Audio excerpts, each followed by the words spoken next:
ನಮಸ್ಕಾರ, ನಾನು ಡಾಕ್ಟರ್ ಮೃತ್ಯುಂಜಯ್, ಶತಾಯುರದ ಸಂಸ್ಥಾಪಕ. ಇವತ್ತಿನ ಕಾರ್ಯಕ್ರಮ ಬಂದುಬಿಟ್ಟು ಬೆನ್ನು ನೋವಿನ ಬಗ್ಗೆ ಪರಿಹಾರ. ತಾವು ನೋಡಿರ್ಬೋದು, ತುಂಬ ಜನಕ್ಕೆ ಸಿಂಪಲ್ ಆಗಿರೋ ಒಂದು ಬ್ಯಾಕ್ ಪೇನ್ ಇರುತ್ತೆ. ಅದನ್ನು ಇನಿಷಿಯಲ್ ಡೇಸಲ್ಲೇ ಅದನ್ನು ಕಂಡುಕೊಂಡ್ಬಿಡ್ತು ಅಂತಂದರೆ ಅದಕ್ಕೆ ಸಿಂಪಲ್ ರೆಮಿಡೀಸ್ ಮಾಡಿಬಿಟ್ರೆ ಹೋಗಿಬಿಟ್ಟಿರುತ್ತೆ. ಬಟ್ ಅದನ್ನು ಇಗ್ನೋರ್ ಮಾಡಿ ಮಾಡಿ ಮಾಡಿ ಮಾಡಿ ಕೊನೆಗೆ ಒಂದು ಸರಿ ಅದು ಫುಲ್ ಫ್ಲೆಜ್ ಆಗಿ ಬ್ಯಾಕ್ ಪೇನ್ ಆಗಿ ಇದು ಆದಾಗೆ ನಾವು ಲಂಬಾರ್ ಸ್ಪಾಂಡಿಲೈಟಿಸು ಅಥವಾ ಲಂಬಾರ್ ಸ್ಪಾಂಡಿಲೋಸಿಸು, ಸ್ಲಿಪ್ ಡಿಸ್ಕು, ಡಿಸ್ಕ್ ಹರ್ನಿಯೇಷನು ಆ ಕಂಡೀಷನ್ಗೆ ಹೋಗುತ್ತೆ. ಯಾವಾಗೂ ಅಷ್ಟೇ ನಮ್ಮ ಬಾಡಿ ಒಂದು ಡಿಸ್ಕಂಫರ್ಟ್ನ ಕ್ರಿಯೇಟ್ ಮಾಡುತ್ತೆ. ಒಂದು ಸ್ವಲ್ಪ ಏನೋ ಒಂಥರ ಅಸಮಾಧಾನ ಥರ ಮಾಡುತ್ತೆ. ಅದೇ ಒಂದು ಸಿಂಪಲಾಗಿ ಬೆನ್ನೋ ಥರ ಬಂದಿರುತ್ತೆ. ಅದನ್ನು ಇಗ್ನೋರ್ ಮಾಡ್ತಾ ಬರ್ತೀವಿ ನಾವು. ಇಗ್ನೋರ್ ಮಾಡ್ತಾ ಬಂತು ಅಂದರೆ ಅದು ಫುಲ್ ಫ್ಲೆಜ್ ಆಗಿ ಬ್ಯಾಕ್ ಪೇನ್ ಆಗಿ ಆಗುತ್ತೆ. ಅದು ನಾರ್ಮಲಾಗಿ ಬರ್ತಕ್ಕಂಥ ಬ್ಯಾಕ್ ಪೇನ್. ಇನ್ನು ಕೆಲವೊಂದರಲ್ಲಿ ಇಂಜುರಿ ಆಗಿರುತ್ತೆ ಅಥವಾ ಆಲ್ರೆಡಿ ಅಲ್ಲಿ ಏನೋ ಇನ್ಫೆಕ್ಷನ್ ಇರುತ್ತೆ, ಇನ್ಫ್ಲಮೇಷನ್ ಇರುತ್ತೆ, ಅದು ಬೇರೆ ವಿಷಯ. ಬಟ್ ಈ ಬೆನ್ನು ನೋವಿಗೆ ತಾವು ನೋಡಿರ್ಬೋದು, ತುಂಬ ಜನ CT ಸ್ಕ್ಯಾನ್ ಮಾಡಿಸ್ತಾರೆ, MRI ಮಾಡಿಸ್ತಾರೆ. ಕೊನೆಗೆ ಡಾಕ್ಟರ್ ಹೇಳ್ತಾರೆ, ಇಲ್ಲ ನಿಮ್ಮದು ತುಂಬ ಸಿವಿಯರ್ ಆಗಿದೆ ಕಂಡೀಷನು, ಸರ್ಜರಿಗೆ ಹೋಗಬೇಕು, ಸರ್ಜರಿ ಇಲ್ಲದೆ ಏನೂ ಮಾಡೋಕ್ಕಾಗೋದಿಲ್ಲ ಅಂತ. ಇನ್ನು ಕೆಲವೊಬ್ಬರಲ್ಲಿ ತಾವು ನೋಡಿದರೆ ಸರ್ಜರಿ ಮಾಡಿದ ಮೇಲೆ ಇನ್ನೂ ಬ್ಯಾಕ್ ಪೇನ್ ಹಾಗೇ ಇದೆ, ಪ್ಲಸ್ ಕೆಲವೊಂದು ಕಾಲೆಲ್ಲ ಕುಂಟ್ತಾ ಇರ್ತಾರೆ ಅಥವಾ ಏನೋ ಪ್ರಾಬ್ಲಮ್ ಆಗಿದೆ, ಇಲ್ಲ ಇಷ್ಟೇ ಮಾತ್ರ ನಿಮಗೆ ಸರಿ ಮಾಡೋಕ್ಕಾಗೋದು, ಇದಕ್ಕಿಂತ ಜಾಸ್ತಿ ಮಾಡೋಕ್ಕಾಗೋದಿಲ್ಲ, ತುಂಬಾ ಬ್ಯಾಕ್ ಪ್ರಾಬ್ಲಮ್ ಆಗಿದೆ ಅಂತೆಲ್ಲ ಹೇಳಿರೋದು ತಾವು ನೋಡಿದ್ದೀರ. ಬಟ್ ನೀವು ಒಂದು ನಂಬಬೇಕು, 90% ಬೆನ್ನು ನೋವುಗಳ ಕೇಸಲ್ಲಿ ಸರ್ಜರಿ ಬೇಕಾಗಿಲ್ಲ. ಯಾಕಂದರೆ ಈವನ್ ನೀವು ನಾರ್ಮಲ್ ಆಗಿರೋರಿಗೂ ಕೂಡ ಹೋಗಿ MRIನೋ CT ಸ್ಕ್ಯಾನ್ ಮಾಡಿಸಿ, ಲಂಬಾರ್ ರೀಜನಲ್ಲಿ ಒಂದು ಪ್ರಾಬ್ಲಮ್ ಇರುತ್ತೆ. ಸ್ಲಿಪ್ ಡಿಸ್ಕು, ಡಿಸ್ಕ್ ಹರ್ನಿಯೇಷನು ಅಥವಾ ಡಿಜೆನರೇಟಿವ್ ಚೇಂಜಸ್ಸು ಅಥವಾ ಇನ್ಫ್ಲಮೇಟರಿ ಮಾರ್ಕರ್ ಇನ್ಕ್ರೀಸ್ ಆಗೋದು ಹಾಗೇ ಆಗಿರುತ್ತೆ. ಸೊ ಅದನ್ನು ಬರೀ ಸರ್ಜರಿಯಿಂದನೇ ಮಾಡೋಕ್ಕಾಗತ್ತೆ ಅಂತೇನಿಲ್ಲ. ಇವನ್ ಸಿಂಪಲ್ಲಾಗಿ ಟ್ರೀಟ್ಮೆಂಟ್ಗಳು ಕೊಟ್ಟರು ಕೂಡ ಕಡಿಮೆ ಆಗುತ್ತೆ. ಎಷ್ಟೊಂದು ಸರಿ ಈ ಥರ ಸಿಂಪಲ್ ಬೆನ್ನು ನೋವು ಬಂದಾಗೆ ಇನಿಷಿಯಲ್ ಡೇಸಲ್ಲಿ ನೋವು ಕಾಣ್ಕೊಂಡಾಗೆ ಸ್ವಲ್ಪ ಆಯಿಲ್ ಹಾಕ್ಬಿಟ್ಟು ಒಂಚೂರು ಮಸಾಜ್ ಮಾಡಿಕೊಂಡು ಸ್ವಲ್ಪ ರೆಸ್ಟ್ ಮಾಡಿಬಿಟ್ರೆ ಸರಿ ಹೋಗುತ್ತೆ. ಬಟ್ ನಾವು ಅದನ್ನು ಹಾಗೆ ಮಾಡೋದಿಲ್ಲ. ಅಯ್ಯೋ ಏನೋ ಬೆನ್ನು ನೋವು ಬಂತು ಅಂತ ಸಡನ್ನಾಗಿ ಎಲ್ಲ ಟೆಸ್ಟ್ಗಳು ಮಾಡಿಸ್ಬಿಟ್ಟು ಆರ್ಥೋಪೆಡಿಕ್ ಸರ್ಜನ್ ಹತ್ರ ಎಲ್ಲ ಕೂತ್ಕೊಂಡು ಡಿಸ್ಕಷನ್ ಶುರು ಆಗುತ್ತೆ. ಸೊ ಅವಾಗ ಏನಾಗುತ್ತೆ, doctor he has to tell you one diagnosis. ಇಲ್ಲ ನಿಮಗೆ ಸ್ಪಾಂಡಿಲೈಟಿಸ್ ಇದೆ, ಸ್ಪಾಂಡಿಲೋಸಿಸ್ ಆಗಿದೆ, ಡಿಸ್ಕ್ ಹರ್ನಿಯೇಷನ್ ಇದೆ, ನೋಡಿ ಇಲ್ಲೆಲ್ಲ ಸ್ಲಿಪ್ ಡಿಸ್ಕ್ ಆಗಿದೆ, ಇದು ನರ್ವ್ ಕಂಪ್ರೆಸ್ ಮಾಡ್ತಾ ಇದೆ. ಸೊ ಇದರಿಂದ ನಿಮಗೆ ಲಾಂಗ್ ರನ್ನಲ್ಲಿ ಪ್ರಾಬ್ಲಮ್ ಆಗುತ್ತೆ, ಏಜ್ ಆದಾಗ ಪ್ರಾಬ್ಲಮ್ ಆಗುತ್ತೆ, ಭಾರ ಎತ್ತಕ್ಕಾಗೋದಿಲ್ಲ, ಲಾಂಗ್ ಅವರ್ಸ್ ಡ್ರೈವ್ ಮಾಡೋಕ್ಕಾಗೋದಿಲ್ಲ, ಲಾಂಗ್ ಅವರ್ಸ್ ಕೂತ್ಕೊಳ್ಳೋಕ್ಕಾಗೋದಿಲ್ಲ, ತುಂಬ ಕಡೆ ಹೆದರ್ಸಿರೋದನ್ನು ತಾವು ನೋಡಿರ್ತೀರ. ಬಟ್ ಅದೆಲ್ಲ ಹೆದರ್ಕೊಳ್ಳೋದು ಬೇಕಾಗಿಲ್ಲ. ಸಿಂಪಲ್ ಟ್ರೀಟ್ಮೆಂಟ್ಸ್ ಇದೆ ಆಯುರ್ವೇದದಲ್ಲಿ. ಯಾಕಂದರೆ ಬೈ ಚಾನ್ಸ್ ಏನಾದರೂ ನಿಮಗೆ ಡಿಸ್ಕ್ ಹರ್ನಿಯೇಷನ್ ಇತ್ತು, ಸ್ಲಿಪ್ ಡಿಸ್ಕ್ ಇತ್ತು ಅಂತಂದರೆ ಆಯುರ್ವೇದದಲ್ಲಿ ನಾವು ಕಟಿಬಸ್ತಿ ಅಂತ ಮಾಡ್ತೀವಿ. ನಮ್ಮ ಹತ್ರ ತುಂಬ ಜನ ಬರ್ತಾರೆ, ಇಲ್ಲ ಡಾಕ್ಟ್ರೆ ನಾನು ಕೇರಳಕ್ಕೆ ಹೋಗಿದ್ದೆ, ಅಷ್ಟೊಂದು ಆಯುರ್ವೇದಿಕ್ ಡಾಕ್ಟ್ರುಗಳಂತ ತೋರಿಸಿದ್ದೀನಿ, ಆಯುರ್ವೇದಿಕ್ ಟ್ರೀಟ್ಮೆಂಟ್ ತೊಗೊಂಡಿದ್ದೀನಿ, ಎಷ್ಟೆಲ್ಲ ಆಯಿಲೆಲ್ಲ ಹಾಕ್ತಾಯಿದ್ದೀನಿ, ಅಂದರೂ ಕಡಿಮೆ ಆಗ್ತಾಯಿಲ್ಲ ಅಂತ ಹೇಳ್ತಾರೆ. ಆ್ಯಕ್ಚುಲಿ ಈವನ್ ಸ್ಲಿಪ್ ಡಿಸ್ಕ್ ಇರಲಿ, ಡಿಸ್ಕ್ ಹರ್ನಿಯೇಷನ್ ಇರಲಿ, ಒಂದೊಂದು ಬಾಡಿ ಟೈಪ್ ಪ್ರಕಾರ, ಡಿಸೀಸ್ ಟೈಪ್ ಪ್ರಕಾರ ಡಿಫ್ರೆಂಟ್ ಟ್ರೀಟ್ಮೆಂಟ್ಸ್ ಇದೆ. ಕಟಿಬಸ್ತಿ ಒಂದೇ ಇದ್ದರೂ ಕೂಡ ಅದರಲ್ಲಿ ಯೂಸ್ ಮಾಡ್ತಕ್ಕಂಥ ಆಯಿಲು ತುಂಬ ಇಂಪಾರ್ಟೆಂಟು. ಆಮೇಲೆ ಪ್ರೊಸೀಜರ್ ಕರೆಕ್ಟಾಗಿ ಮಾಡಬೇಕು. ಕಟಿಬಸ್ತಿ ಮಾಡಿಬಿಟ್ಟು ಅದು ತೆಗೆದುಬಿಟ್ಟು ಆಮೇಲೆ ಪತ್ರಪಿಂಡ ಸ್ವಲ್ಪ ಅಭ್ಯಂಗ ಮಾಡಿ, ಸ್ಥಾನಿಕ ಅಭ್ಯಂಗ ಅಂತ ಹೇಳ್ತೀವಿ, ಆಮೇಲೆ ಅದು ಸ್ವಲ್ಪ ನಾಡಿ ಸ್ವೇದನೋ ಅಥವಾ ಪತ್ರಪಿಂಡ ಮಾಡಿ ಮಾತ್ರ ಬಸ್ತಿ ಕೊಡ್ತು ಅಂತಂದರೆ ವಿದಿನ್ 21 days to 45 days ಯಾವುದೇ ಥರದ ಬೆನ್ನೋವಿರಲಿ ಕಂಪ್ಲೀಟಾಗಿ ಗುಣಮುಖ ಆಗುತ್ತೆ. ಬಟ್ಟು ನಾವೇನಾಗುತ್ತೆ, ನಮಗೆ ಪೇಷನ್ಸ್ ಇಲ್ಲದೆ ಇರೋದ್ರಿಂದ ಆಯುರ್ವೇದದಲ್ಲಿ ಆಗುತ್ತೋ ಇಲ್ಲೋ, ಕಡಿಮೆ ಆಗುತ್ತೋ ಇಲ್ಲೋ, ತುಂಬ ಜನಕ್ಕೆ ಆಯುರ್ವೇದ ಬಗ್ಗೆ ಮಿಸ್ಕನ್ಸೆಪ್ಷನ್ ಇದೆ, ಟೈಮ್ ತುಂಬ ತೊಗೊಳುತ್ತೆ ಅಂತ. ಈಗ ನನ್ನ ಹತ್ರ ಬಂದಿರೋರಲ್ಲಿ ರೀಸೆಂಟಾಗಿ ನೋಡಿದ್ದೀನಿ, ಬೆನ್ನೋವು ಆಲ್ಮೋಸ್ಟ್ ಅವ್ರಿಗೆ 5 years ಇದೆ. ಕೊನೆಗೆ ಡಾಕ್ಟರ್ ಸರ್ಜರಿ ಮಾಡಿ ಅಂತ ಸರ್ಜರಿಗೆಲ್ಲ ಸೈನ್ ಮಾಡಿಬಿಟ್ಟು, ಈಗ ಆ ವಿಡಿಯೋ ಕೂಡ ನಾವು ತೋರಿಸ್ತಾ ಇದ್ದೀವಿ ನಿಮಗೆ ಈ ಪ್ರೋಗ್ರಾಮಲ್ಲಿ ನೋಡಿ. ಆಮೇಲೆ ಅವರಿಗೆ ಸರ್ಜರಿ ಫಿಕ್ಸ್ ಆಗಿಬಿಟ್ಟು ಹಾಸ್ಪಿಟಲಲ್ಲಿ ಇದ್ದುಬಿಟ್ಟು ಇನ್ನೇನೋ ಸರ್ಜರಿ ಶುರು ಮಾಡಬೇಕು, ಇಲ್ಲ ಡಾಕ್ಟರ್ ನಂಗೆ ಒಂದಿನ ಟೈಮ್ ಕೊಡಿ ಅಂತ ಬಂದುಬಿಟ್ಟು ನಮ್ಮ ಹತ್ರ ಟ್ರೀಟ್ಮೆಂಟ್ ತೊಗೊಂಡು ಈಗ 3 ವರ್ಷದಿಂದ ಅವರಿಗೆ ಬೆನ್ನೋವೇ ಇಲ್ಲ ಸರ್ಜರಿಗೆ ಆಪ್ಟ್ ಮಾಡಿದ್ರು. ಅವರಿಗೆ without any surgery just 1 month ಟ್ರೀಟ್ಮೆಂಟಲ್ಲಿ ಸಂಪೂರ್ಣವಾಗಿ ಬೆನ್ನೋವು ಗುಣವಾಗಿದೆ. ಸೊ ಆ ಥರ ಒಂದು ಎಫೆಕ್ಟಿವ್ ಟ್ರೀಟ್ಮೆಂಟ್ ಇದೆ. ಫಸ್ಟ್ ಆಫ್ ಆಲು ಯಾವಾಗೂ ನಾನು ಹೇಳ್ತೀನಿ, ಆಯುರ್ವೇದ ಇರಲಿ ಯಾವುದೇ ಸೈನ್ಸ್ ಇರಲಿ, ಫಸ್ಟು ಡಿಸೀಸ್ ಏನಿದೆ ಅಂತ ಡಯಾಗ್ನೋಸ್ ಮಾಡಿಬಿಟ್ರೆ ಟ್ರೀಟ್ಮೆಂಟ್ ಕೊಡೋದು ಭಾಳ ಈಸಿ. ಯಾಕಂದರೆ ಬೆನ್ನು ನೋವು ಎಷ್ಟೊಂದು ಕಾಯಿಲೆಗಳಿಗೆ ಸಿಂಪ್ಟಮ್. ಈವನ್ ಕಿಡ್ನಿ ಸ್ಟೋನ್ ಇದ್ದರೂ ಕೂಡ ಬೆನ್ನೋವು ಬರುತ್ತೆ, ಕಿಡ್ನಿ ಪ್ರಾಬ್ಲಮ್ಸ್ ಇದ್ದರೂ ಕೂಡ ಬೆನ್ನೋವು ಬರುತ್ತೆ, ಸ್ಲಿಪ್ ಡಿಸ್ಕ್ ಇದ್ದರೂ ಕೂಡ ಬೆನ್ನೋವು ಬರುತ್ತೆ, ಹೊಟ್ಟೆ ನೋವಿದ್ರೂ ಕೂಡ ಬೆನ್ನೋವು ಬರುತ್ತೆ, ಗ್ಯಾಸ್ ಆದರೂ ಬೆನ್ನೋವು ಬರುತ್ತೆ. ಸೊ ಎದರಿಂದ ಬಂದಿದೆ ಅಂತ ಕಂಡುಹಿಡಿಯೋದು ಭಾಳ ಇಂಪಾರ್ಟೆಂಟು. ಮೆಜಾರಿಟಿ ಜನಕ್ಕೆ ನೋಡಿದ್ದೀನಿ ನಾನು, ಸಿಂಪಲ್ ಕಾನ್ಸ್ಟಿಪೇಷನ್ ಇರೋರಿಗೆ ಬ್ಯಾಕ್ ಪೇನು ಸಿವಿಯರ್ ಆಗಿರೋದನ್ನು ನೋಡಿದ್ದೀನಿ. ಕಾನ್ಸ್ಟಿಪೇಷನ್ ಟ್ರೀಟ್ ಮಾಡಿಬಿಟ್ರೆ ಬ್ಯಾಕ್ ಪೇನ್ ಹೋಗಿದೆ. ಬಟ್ ಅಲ್ಲಿ ಏನಾಗುತ್ತೆ ಅಂದರೆ ಆ ಗ್ಯಾಸ್ ಕಂಪ್ರೆಸ್ ಆಗಿ ಸ್ಲಿಪ್ ಡಿಸ್ಕು ಡಿಸ್ಕರ್ನಿಯೇಷನ್ ಥರ ನಿಮ್ಗೆ ಚೇಂಜಸ್ಸು MRI CT ಸ್ಕ್ಯಾನಲ್ಲಿ ಕಾಣುತ್ತೆ ನಿಮಗೆ. ಅದಕ್ಕೆ ಸಿಂಪಲ್ಲಾಗಿ ಟ್ರೀಟ್ಮೆಂಟ್ ತೊಗೊಳ್ಳೋದು ಆಲ್ವೇಸ್ ಬೆಟರ್. ನನ್ನ ಹೆಸರು ಶ್ರೀನಿವಾಸ್ ಅಂತ ಹೇಳ್ಬಿಟ್ಟು, ನನಗೆ ತುಂಬ ಬ್ಯಾಕ್ ಪೇಯ್ನ್ ಇತ್ತು. ಒಂದು ಹಾಫ್ ಆನ್ ಅವರು ಚೇರ್ ಮೇಲೆ ಕುಂತ್ಕೊಳ್ಳೋಕ್ಕೂ ಆಗ್ತಾ ಇರಲಿಲ್ಲ, ಆಮೇಲೆ ಗಾಡಿ ಓಡ್ಸೋಕ್ಕಾಗ್ತಾ ಇರಲಿಲ್ಲ, ಸಿಕ್ಕಾಪಟ್ಟೆ ಪೇಯ್ನ್ ಇತ್ತು. ಆಮೇಲೆ ನಾನು ಡಾಕ್ಟ್ರ್ ಹತ್ರ ಹೋದೆ.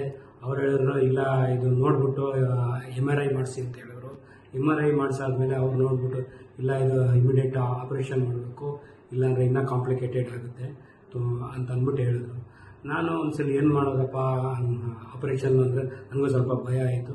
ಆಮೇಲೆ ಹಿಂಗೆ ಆನ್ಲೈನಲ್ಲಿ ಒಂದ್ಸಲ ನೋಡ್ತಾ ಇರ್ಬೇಕಾದ್ರೆ ಶತಾಯು ಆಯುರ್ವೇದಿಕ್ ಒಂದು ಪ್ರೋಗ್ರಾಮ್ ನೋಡ್ತಾ ಇದ್ದೆ. ಒಂದ್ಸಲ ಟ್ರೈ ಮಾಡೋಣ ಅಂದ್ಬಿಟ್ಟು ಇಲ್ಲಿ ಬಂದೆ. ಇಲ್ಲಿ ಬಂದಾದಮೇಲೆ ಡಾಕ್ಟ್ರು ಎಲ್ಲ ನೋಡಿ ಒಂದು 8 ದಿವಸ 15 ದಿವಸ ಒಂದು ಟ್ರೀಟ್ಮೆಂಟ್ ಕೊಡ್ತೀವಿ, ನೀವು ಟ್ರೈ ಮಾಡಿ ನಮ್ಮಲ್ಲಿ ಅಂತ ಅಂದ್ಬಿಟ್ಟು ಹೇಳಿದ್ರು. ನಾನು ಸರಿ ಅಂದ್ಬಿಟ್ಟು ಟ್ರೀಟ್ಮೆಂಟ್ ತೊಗೊಂಡೆ 15 ಡೇಸು. ಇವಾಗ ಯಾವುದೇ ರೀತಿ ತೊಂದರೆ ಇಲ್ಲದೆ ಕಂಪ್ಲೀಟಾಗಿ ನನಗೆ ಸ್ವಲ್ಪ ಗುಣವಾಗಿದೆ, ಏನು ತೊಂದರೆ ಇಲ್ಲ. ನಿಮಗೆ ಆ ಥರ ಇದಿತ್ತು ಅಂದರೆ ಒಂದ್ಸಲ ಬಂದು ಶತಾಯು ಆಯುರ್ವೇದಿಕಲ್ಲಿ ನೀವು ತೋರಿಸ್ಕೊಬೋದು. ಯಾವಾಗೂ ಅದನ್ನೇ ಹೇಳೋದು ನಾವು, ಸಿಂಪಲ್ ಡಯಾಗ್ನೋಸಿಸ್ ಮಾಡಿ ಸಿಂಪಲ್ ಟ್ರೀಟ್ಮೆಂಟ್ ಕೊಟ್ಟರೆ ಬೇಗ ಗುಣ ಆಗುತ್ತೆ. ಕಾಂಪ್ಲಿಕೇಟೆಡ್ ಡಯಾಗ್ನೋಸಿಸ್ ಮಾಡಿಬಿಟ್ರೆ ಟ್ರೀಟ್ಮೆಂಟ್ ಆಗೋದೇ ಇಲ್ಲ. ಸೊ ಬೆನ್ನು ನೋವಿತ್ತು ಅಂತಂದರೆ ಹೆದರ್ಕೊಳ್ಳೋದು ಬೇಕಾಗಿಲ್ಲ. ಯಾಕೆ ಎಷ್ಟೊಂದು ಸರಿ ಪಾಶ್ಚರ್ ಚೇಂಜ್ ಆದರೆ ಅಥವಾ ಕೂತ್ಕೊಳ್ಳೋ ಸೀಟ್ ಸರಿ ಇಲ್ಲದೆ ಇದ್ದರೆ, ಚೇರ್ ಚೆನ್ನಾಗಿರಲಿಲ್ಲ, ಸೋಫಾ ಏನಾದರೂ ತುಂಬ ಒಳಗಡೆ ಹೋಗಿತ್ತು ತಗ್ಗಿತ್ತು ಅಂತಂದರೆ ಬೆನ್ನೋವೆಲ್ಲ ಜಾಸ್ತಿ ಬರ್ತಾ ಇರುತ್ತೆ. ಆಮೇಲೆ ಮಲ್ಕೊಳ್ಳೋ ಪಾಶ್ಚರ್ ಸರಿ ಇರಲಿಲ್ಲ ಅಂತಂದರೆ, ಅಥವಾ 2 ವೀಲರಲ್ಲಿ ಎಲ್ಲೋ ಹೋಗ್ತಾ ಇರಬೇಕಾದ್ರೆ ಅಥವಾ ಕಾರಲ್ಲಿ ಸರಿಯಾಗಿ ಕೂತ್ಕೊಂಡಿಲ್ಲ, ಸಡನ್ನಾಗಿ ಹಂಪಲ್ಲಿ ಹೋಗ್ಬಿಡ್ತು ಅಂತಂದರೆ ಬೆನ್ನೋವು ಬರುತ್ತೆ. That does not mean that ನಿಮಗೆ ಸ್ಲಿಪ್ ಡಿಸ್ಕ್ ಆಗಿದೆ, ಡಿಸ್ಕರ್ನಿಯೇಷನ್ ಆಗಿದೆ ಅಂತಲ್ಲ. ಬಟ್ ಟೆಸ್ಟ್ ರಿಪೋರ್ಟ್ ಮಾಡಿದಾಗ ನಿಮಗೆ ಅಲ್ಲಿ ಚೇಂಜಸ್ ಬಂತು ಅಂದರೆ ಯಾವಾಗೂ ಅಷ್ಟೇ ಅಲ್ಲಿ ಲ್ಯಾಬಲ್ಲಿ ನಿಮಗೆ ಇದು ಕೊಟ್ಬಿಡ್ತಿರ್ತಾರೆ ರೇಡಿಯೋಲಜಿಸ್ಟು. ಚೇಂಜಸ್ ಇದೆ ಕೋರಿಲೇಟ್ ವಿತ್ ಸಿಮ್ಟಮ್ಸ್ ಅಂತ ಹೇಳ್ತಾರೆ. ಬಟ್ ತುಂಬ ಮೆಜಾರಿಟಿ ಜನಕ್ಕೆ ಏನು ಅಂದರೆ ಸರ್ಜರಿ ಮಾಡಿದರೆ ಜಾಸ್ತಿ ದುಡ್ಡು ಬರುತ್ತೆ ಅಂತ ಸರ್ಜರಿಗೆ ಆಪ್ಟ್ ಮಾಡ್ತಾರೆ. ಸೊ ಆದಷ್ಟು ಆ ಥರ ಒಂದು ಇದಕ್ಕೆ ತಾವು ಹೋಗಬೇಡಿ. ಈ ವಿಡಿಯೋಗಳೆಲ್ಲ ಮಾಡ್ತಾ ಇರೋದು ನಿಮಗೆಲ್ಲ ಎಜುಕೇಟ್ ಮಾಡೋಕ್ಕೆ ಅಂತ. ಸಿಂಪಲ್ ಬೆನ್ನು ಎಷ್ಟೊಂದು ಸರಿ ಮನೆಯಲ್ಲಿ ಬೆನ್ನು ಮಸಾಜ್ ಮಾಡ್ಕೊಂಡ್ಬಿಟ್ರೆ ಸಾಕು ಕಡಿಮೆ ಆಗುತ್ತೆ, ರೆಸ್ಟ್ ಮಾಡಿದರೆ ಕಡಿಮೆ ಆಗುತ್ತೆ. ಹಳೆ ಕಾಲದಲ್ಲಿ ತಾವು ನೋಡಿರ್ಬೋದು, ಮಕ್ಕಳ ಕೈಲೆಲ್ಲ ಬೆನ್ನು ತುಳಿಸ್ಕೊಳ್ತಿದ್ರು. ಈ ಕಾಲದಲ್ಲಿ ನಾವು ಯಾರೂ ಮಾಡೋದಿಲ್ಲ. ಅದು ಸಿಂಪಲ್ ಬೆನ್ನು ನೋವಿನ ಟ್ರೀಟ್ಮೆಂಟ್ ಅದು. ಬಟ್ ಯಾರೂ ಮಾಡೋದಿಲ್ಲ. ಅದೆಲ್ಲ ಓಲ್ಡ್ ಟ್ರೆಡಿಷನ್ನು ಅಂತ. ನ್ಯೂ ಟ್ರೆಡಿಷನ್ನು ಸರ್ಜರಿ ಮಾಡಿಸ್ಕೋಬೇಕು. ಸರ್ಜರಿ ಸರಿಯಾಗಿಲ್ವ ಬೆಡ್ ರಿಡನ್ ಆಗಬೇಕು. ಸೊ ಇಂಥದ್ದೆಲ್ಲ ಬೇಡ. ನಾವು ಆದಷ್ಟು let us give some space, ಅದಕ್ಕೂ ಹೀಲಿಂಗ್ ಆಗಕ್ಕೆ ಬಿಡಬೇಕು. ಸಿಂಪಲ್ ಸ್ಟೆಪ್ಸ್ ಅಡಾಪ್ಟ್ ಮಾಡ್ಕೊಂಡ್ಬಿಟ್ರೆ ಬೇಗ ಗುಣ ಆಗುತ್ತೆ.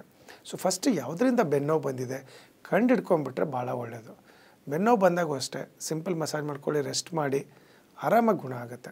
ಅಥವಾ ಕಾನ್ಸ್ಟಿಪೇಷನ್ ಇತ್ತು ಅಂದರೆ ಫಸ್ಟ್ ಅದನ್ನು ಸರಿ ಮಾಡ್ಕೋಬೇಕು. ಸೊ ಹೀಗೆಲ್ಲ ಇರೋದ್ರಿಂದ ನಾವೇನು ಮಾಡ್ತೀವಿ ಶತಾಯುವಿನಲ್ಲಿ, ಫಸ್ಟು ಎದರಿಂದ ಬೆನ್ನೋವಿದೆ, ಏನಿದೆ ಕಂಡೀಷನು, ಸದ್ಯಕ್ಕೆ ಯಾವ ಸ್ಟೇಜಲ್ಲಿದೆ ನಿಮಗೆ. ಯಾಕೆ ಎಷ್ಟೊಂದು ಸರಿ ಏನಾಗುತ್ತೆ, ಡಿಸ್ಕರ್ನಿಯೇಷನಲ್ಲಿ ನ್ಯಾಚುರಲಿ ನರ್ವ್ಸ್ನ ಕಂಪ್ರೆಸ್ ಮಾಡ್ತಾ ಇರುತ್ತೆ. ಆ ಕಂಪ್ರೆಸ್ ಮಾಡಬೇಕಾಗಿದೆ. That gives a long term effect ನಿಮಗೆ. ಎಷ್ಟೊಂದು ಸರಿ ಲಿಂಪಿಂಗ್ ಆಗುತ್ತೆ, ಕುಂಟ್ಕೊಂಡು ನಡೆಯೋ ಥರ ಎಲ್ಲ ಆಗುತ್ತೆ, ಅಥವಾ ಕಾಲು ಬೇಗ ಎತ್ತಿಡೋಕ್ಕಾಗೋದಿಲ್ಲ. ಫಸ್ಟ್ ಅದನ್ನು ಸರಿ ಮಾಡಬೇಕು. ಅದಕ್ಕೆ ಅಂತ ನಾವು ಕಟಿಬಸ್ತಿ, ಸ್ಥಾನಿಕ ಅಭ್ಯಂಗ ಅಥವಾ ನಾಡಿ ಸ್ವೇದ, ಆಮೇಲೆ ಪತ್ರಪಿಂಡ ಸ್ವೇದ ಅಂಥದ್ದೆಲ್ಲ ಕೊಟ್ಟು ಮಾತ್ರ ಬಸ್ತಿ ಅಂತ ಕೊಡ್ತೀವಿ.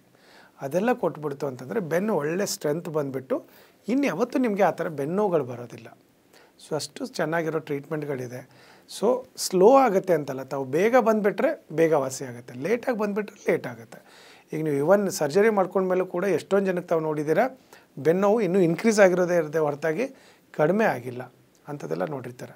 ಸೊ ನಮ್ಮಲ್ಲಿ ಇವನ್ ಸ್ಪಾಂಡಿಲೈಟಿಸ್ ಇರಲಿ, ಸ್ಪಾಂಡಿಲೋಸಿಸ್ ಇರಲಿ, ಡಿಸ್ಕರ್ನಿಯೇಷನ್ನು, ಸ್ಲಿಪ್ ಡಿಸ್ಕು ಅಥವಾ ಡಿಸ್ಕ್ ಡಿಜೆನ್ರೇಷನ್ ಇತ್ತು, ಡಿಜೆನ್ರೇಟಿವ್ ಚೇಂಜಸ್ ಇತ್ತು, L4, L5, L6, S1, S2 ಅಲ್ಲಿ ಎಲ್ಲೇ ಇದ್ದರೂ ಕೂಡ, ಯಾವುದೇ ಥರದ ಬೆನ್ನೋವು ಇದ್ದರೂ ಕೂಡ, ಯಾಕಂದರೆ ಎಷ್ಟೊಂದು ಸರಿ ಮಝಲ್ ಸ್ಟಿಫ್ನೆಸ್ಸಿಂದ ಕೂಡ ಬೆನ್ನೋವು ಬರುತ್ತೆ.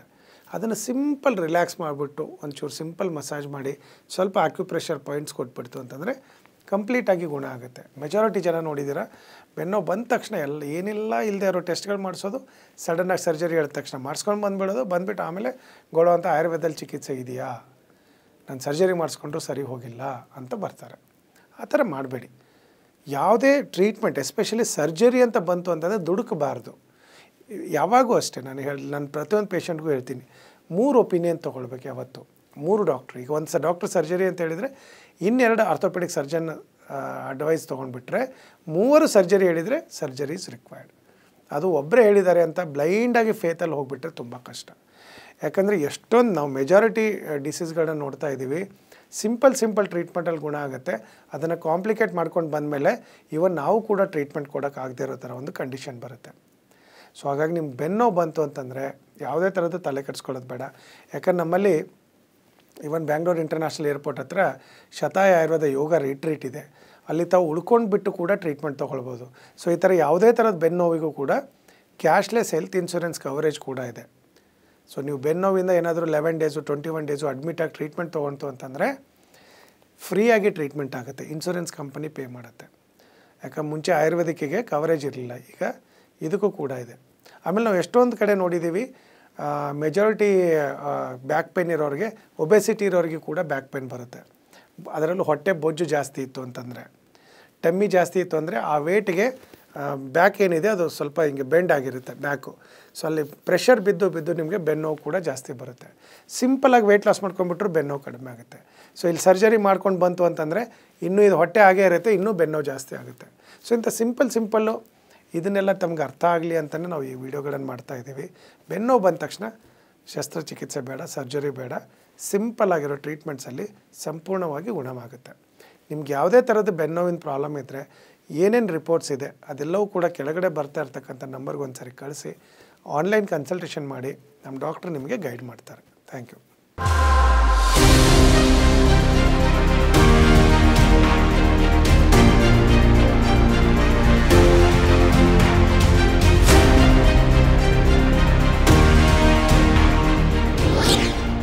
ಶತಾಯು ಆಯುರ್ವೇದ ಸೆಂಟರ್ ಸುಮಾರು 120 ವರ್ಷಗಳ ಇತಿಹಾಸ ಹೊಂದಿರುವಂತಹ ಈ ಆಯುರ್ವೇದ ಸೆಂಟರ್ ಆಯುರ್ವೇದ ಕ್ಷೇತ್ರದಲ್ಲಿ ಮಹತ್ತರವಾದ ಸಾಧನೆ ಮಾಡಿದೆ.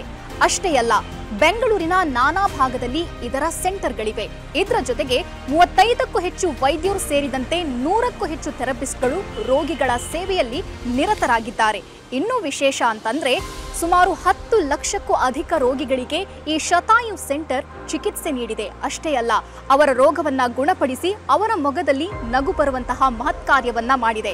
ಬನ್ನಿ ಹಾಗಾದ್ರೆ ಈ ಶತಾಯು ಸೆಂಟರ್ನಲ್ಲಿ ಯಾವ ರೀತಿ ಚಿಕಿತ್ಸೆ ನೀಡಲಾಗುತ್ತೆ, ಈ ಸೆಂಟರ್ ಯಾವ ರೀತಿ ಕಾರ್ಯನಿರ್ವಹಿಸುತ್ತೆ, ಬನ್ನಿ ನೋಡೋಣ.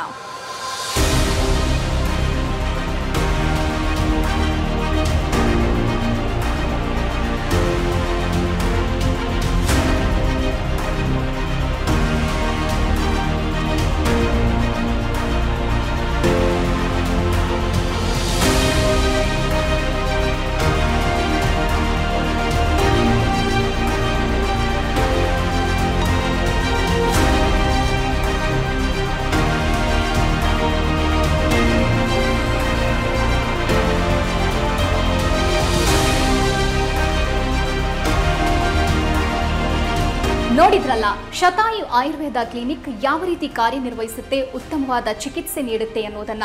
ತಾವೇನಾದರೂ ಒಬೆಸಿಟಿ, ಡಯಾಬಿಟಿಸ್, PCOD ಅಥವಾ ಗರ್ಭಧಾರಣೆಯ ಸಮಸ್ಯೆ, ಕೀಲು ನೋವು, ಗಂಟು ನೋವು ಇಂತಹ ಯಾವುದಾದ್ರೂ ಸಮಸ್ಯೆಯಲ್ಲಿ ಬಳಲ್ತಾ ಇದ್ರೆ ಬೆಂಗಳೂರಿನ ನಾನಾ ಭಾಗದಲ್ಲಿ ಶತಾಯು ಆಯುರ್ವೇದ ಕ್ಲಿನಿಕ್ನ ಸೆಂಟರ್ಗಳಿವೆ.